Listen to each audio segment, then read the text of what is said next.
बाटोहरू बन्दैछन् खोलामै बगेकै छ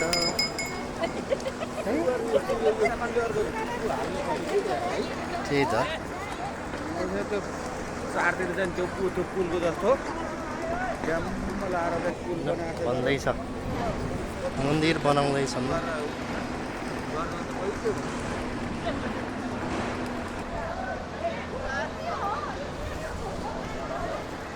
ल हेर है अब यस्तो मन्दिर हामीले उभिएर राम्रोसँग देख्न पाथ्यौँ त उसले छोपेर ल हेर अहिले प्रष्ट हेर अहिले यहाँ चाहिँ घाउ लगाइदिएछ नि बिगार्दैछ नि सिधा एक्सकेभेटरले तान्दाखेरि बकेटले लाग्यो अलिअलि चाहिँ यहाँ थोरै लागेछ चोट लागेछ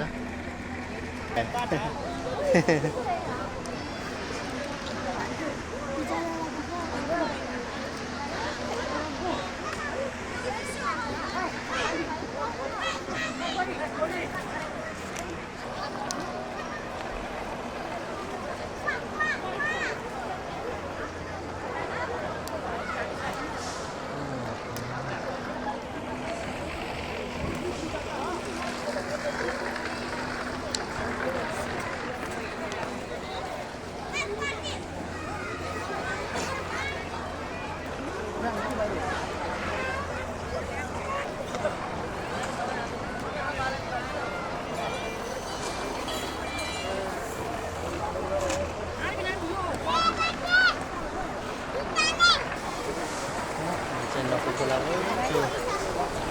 उताको अर्कै खोला भयो बगेका छन् यो चाहिँ दोभान भयो ल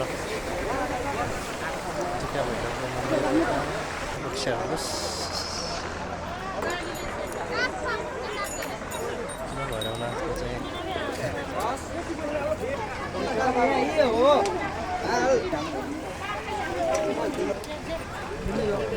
मन्दिर